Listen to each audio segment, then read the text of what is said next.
Hi everyone, Chris Evans here. How you doing? I'm answering a few questions today for my dear friend Lindsay McKeon. She has a blog. She's a wildly intelligent person, one of my favorite people, and she had a few questions for me, and I'm happy to answer them for her. So let's dive in. What thought process gets you through the ups and downs associated with life? What thought process? For me, it's trying to stay present. I think Lindsay, as you know, Lindsay and I met when I was 17, and we both had a very similar spiritual belief system.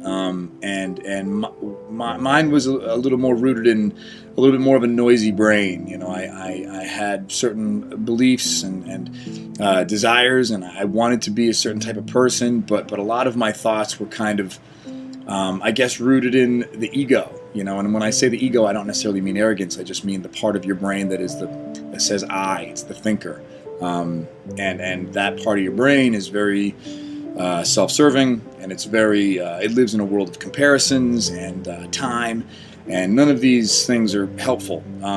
It just kind of would consistently take me out of a positive place. The man I wanted to be, or the man I thought I should be, or thinking how you should be doing things or what you should be doing, but then not executing those things leaves you in this kind of spiral of disappointment. But again, all that thinking is based on time. You're basing who you are and what you think you should be on who you'll be tomorrow and who you were yesterday. And so for me, the most effective tool I've adopted is just trying to stay present. When you're in the moment, it's not like you've satisfied the part of your brain that thinks in terms of time. It's that the part of your brain that thinks in terms of time just gets quiet, kind of doesn't exist anymore. So a lot of my old hurdles have kind of become far more manageable by just staying present. All you really have in life, I think, is just now, a series of nows. And I think when you can kind of surrender to that, you can't lose. So for me, getting through the struggles that are associated with day-to-day life, it's just be present. Don't think about tomorrow. Don't think about the next minute. Just where are you right now? Don't miss right now. Be here now. And a nice sense of calm just kind of washes over. When did you start to think this way, and where do you believe the thoughts originated from? I probably started thinking this way when I was, maybe 15, 16 years old. They say you don't really wake up from dreams, you wake up from nightmares. And not to say my childhood was a nightmare at all, by any means, but I certainly started to see a pattern, where whatever my struggles or challenges were at that age, if they were ever kind of met or satisfied, I started to see how the next day my brain found new struggles and challenges to be at odds with. And you start to realize how amazingly resilient that part of your brain is, that can just create conflict and truly be at odds with what is. And I started to worry that no matter what happened or where I went in my life, will that always be that way? What's preventing me from being truly happy or truly peaceful or present? What is the thing that's creating this conflict? And you start to realize a lot of it, when you take, it's not those individual things. Well, that girl didn't like me, or well, that guy's smarter than me. That's not it. It's the part of your brain that is driving this machine, the I, that ego. It's a very self-serving animal, and it lives in a world of comparison. And a lot of Eastern philosophies, whether it's Buddhism or Taoism, Hinduism, they all kind of share a similar awareness of that brain noise and its potential pitfalls. And at that age, I just kind of that's the one thing that just made the most sense to me. That's the one thing that I saw as it just made sense to the treadmill that I saw myself running on. That was the one thing that I said, yeah, that's exactly that's what's going on here. This is just this brain that just it's no matter what I do, it's going to find new things. Scared me, and that worried me, and that's what kind of made me want to pursue a little bit more exploration into that way of thinking. What teachings have helped you shape your journey along the way? Well, I'm a big fan of reading. Big fan of Eckhart Tolle. That guy is it. The Power Now is a fantastic book. New Earth's a fantastic book. Stillness Speaks. First book I read that really turned me on to all that was Siddhartha. Siddhartha's a phenomenal book about a guy who was a Brahmin, educated man, but still felt that something was missing. Goes to the woods, even meets Buddha, decides he can't even follow Buddha. He still just kind of feels that any type of education given to him by someone else is still just going to be filtered through that kind of egoic eye. And his goal is really to try and strip away. He ends up going down a very different path, but comes out on the other side a changed man. But so those books all had a lot of impact on me. Again, I'll say anything by Eckhart Tolle. To me, that's kind of like, it's like my Bible. Any day I'm having a rough time or I can't seem to change the channel,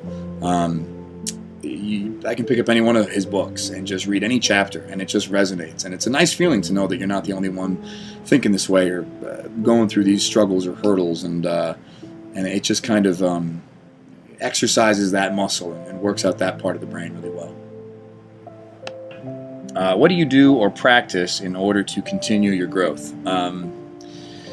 It's a good question. I think the key word there is practice. I try to look at it as practice. My biggest struggle in my early 20s was believing I understood a concept or a certain philosophy that I subscribed to, but then consistently not living that way and not executing those beliefs and struggling and being depressed or disappointed in life. And I knew better, but I wasn't living that way, and that's really frustrating. And the problem is that's all just ego. That's ego sneaking in the back door. That's you kind of, the part of your brain that thinks about the story of Chris wants to see that story in a certain light, but that's just ego. That's not real either. So for me, it's a matter of being perfectly okay exactly where I am and practicing. It's like if I was going to try and pick up a sport, I'm not going to be amazing tomorrow. Today I just have to dribble. I just got to dribble the ball. And if the ball gets away from me today, it's okay. Get it back and just dribble again. Even if it takes all of my focus and energy just to dribble this ball, maybe tomorrow it won't. And it won't be as, consuming. But it's okay to be where I am. I don't have to wake up tomorrow and be a pro. And I think that mentality has gone a long way for me in terms of just surrendering to the moment, and surrendering to where I am, and surrendering even to my failures. Your failures are okay too. I used to really be very hard on myself if I thought I wasn't accomplishing something or reaching a certain level. But be with your failures. They're just as educational and just as opening to the process as the successes. And eventually, I would hope, the notion of success and failure will begin to dilute as well. So yeah, just practice. What about the entire experience inspires you? So many things. It's tough to narrow down. I suppose the most impactful one is just being able to do something that I love. I love being creative. I love the business that I'm in. It's absolutely who I was as a child. You try and always think, well, what did you do on a Sunday morning when you were a kid? What were you doing when you weren't doing it for anything? When you were just waking up trying to have fun. What were you doing? That's what you should probably be doing with your life. And luckily, I was, putting on shows and doing theater and playing pretend. So I'm very lucky in the sense that my profession is also something that is deeply connected to the part of my life when my brain wasn't so noisy and I wasn't fueled by ego or an accomplishment or this kind of story that we're trying to tell ourselves. I was just doing it because it felt fun. So for me, it's inspiring, it's exciting, it's fulfilling to know that I get to go to work every day and get paid to do something that I consider to be extremely pure and real and beautiful. What terrifies you? This could be a long one. But that's tricky, because this is tough because I think, 10 years ago I would have said, I don't want to be scared by anything. You know what I mean? The whole notion of being scared obviously means that I'm not fully present, because if I were fully present, then I wouldn't be scared, and I would end up getting lost in this spiral of disappointment because I do have fears, and that obviously means I haven't achieved what I want to achieve because my brain still operates from an egoic manner, and the brain noise would get the best of me. So I think I'm a little more confident now saying that I'm scared of stuff, and that's okay. I'm scared that I won't get where I think I want to get. I'm scared that I won't know true happiness. I'm scared that I won't know, true beauty or love, or but I'm okay having those fears, but I also know at the same time that those aren't real fears. I really, really believe that's the ego talking, and that's okay, because my ego has been trained to speak for 34 years. I can't expect to all of a sudden delete it from the map today. All I got to do is, when those fears come up, recognize that those are ego-based fears. I'm totally okay with those things popping up on the radar, because they're gonna, and that's okay too. So I guess I have plenty of fears, but I don't think any of them are real. Is there anything in life you still believe you're striving to attain or wanting to become more aware of? Yes, there's a lot. There's a lot. I'm trying to, it's almost like the first couple times I tried meditating very hard because my brain is so noisy, and maybe you get a second, 2, 3 seconds tops of sustained, still breathing and presence, and then very quickly, your brain asks, well, am I doing this? Am I thinking? I'm thinking thoughts right now, and you kind of lose it, but that's okay, and you go right back to trying to focus again, and the more you do it, hopefully the shorter intervals of brain noise will happen, and the longer periods of time where you are truly present begin to bloom a little bit. So I think the thing that I'm looking for in life is just longer periods of blooming presence. Blooming presence. I like that. Just kind of, on a daily basis, my brain is still noisy. It's still, it still is fear-based and still egoically fueled, I suppose. But like I said, I'm working on trying to, shining a light on that ego when you see it arise, and then hopefully letting it melt away. And hopefully the older I get and the better I get practicing that technique, there'll be less and less and less brain noise, and more moments of presence, where ultimately maybe I won't have to focus on it so much to achieve it. Hopefully that will kind of become the neutral state. It's tough to process because, we're talking about, we're trying to understand things with our minds, but the place I'm trying to get to is something that the mind can't comprehend. It wants to. It really wants to, but it can't. It's different languages. So I guess this is a tricky question to answer, because what I'm saying I want is something I can't explain or process with the mind I'm using to give this interview.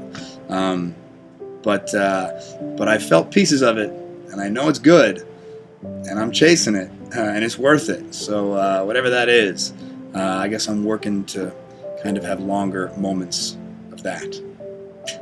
Try and translate that. Is there any one piece of wisdom you've managed to integrate fully into your own life that you can share? Sure. Shh. It's my favorite.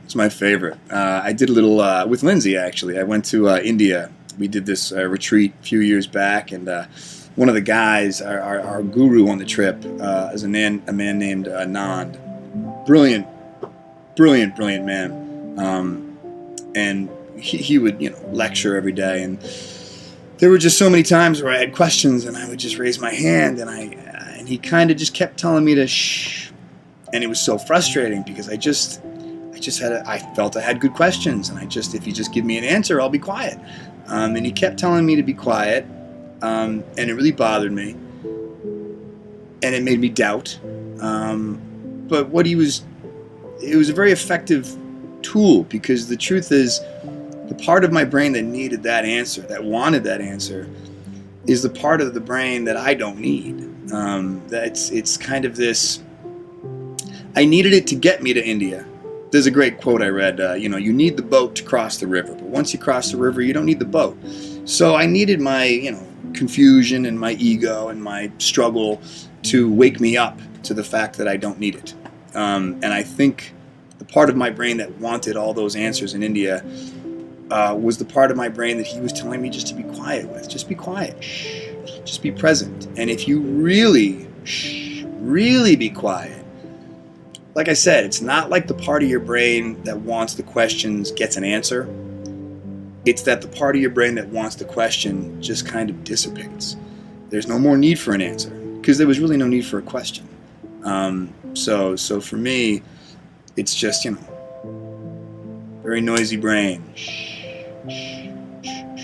That's not quitting. That's not giving up. That's not forfeiting. It's surrendering, which I like to. It's, when you use the word surrender, you remember that there was a fight going on. There was a fight in my brain, an unnecessary battle that I'm fighting with myself.